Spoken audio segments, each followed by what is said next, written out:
En esta semana completamos una fase de un ciclo muy importante en la protección de una especie. Los guacamayos de Lear, nacidos aquí, en Tenerife, en Loro Parque Fundación, han viajado hasta Brasil para participar en un proyecto de liberación de la especie.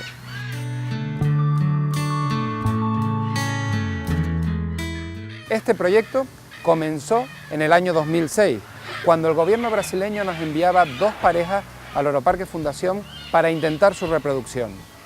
6 meses después aparecía el primer huevo en unos aviarios que habíamos presentado de la misma forma que su hábitat natural, rocas artificiales para imitar los riscos donde los animales crían habitualmente en la zona norte de Brasil.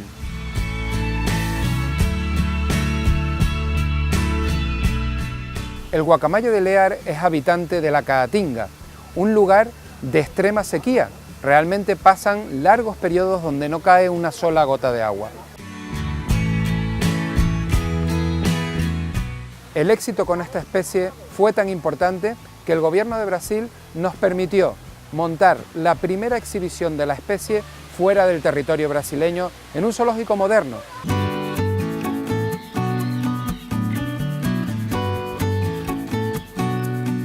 Tres machos y 3 hembras escogidos por un comité de expertos son los que han viajado desde Tenerife hasta Brasil.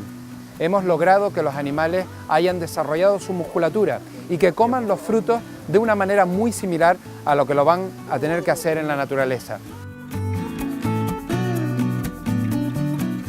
Una serie de exámenes de laboratorio, clínicos y también técnicos han sido necesarios antes de que los animales pudieran realizar este largo viaje.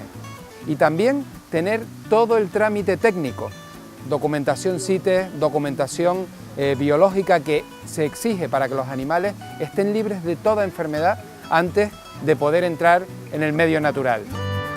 Culmina así una primera fase de un proyecto apasionante, en el que hemos invertido mucha energía y también mucha pasión.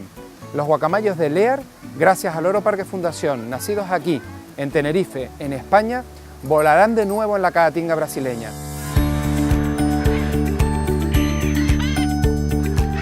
Con todos estos años de trabajo, hemos logrado salvar a esta especie de la extinción.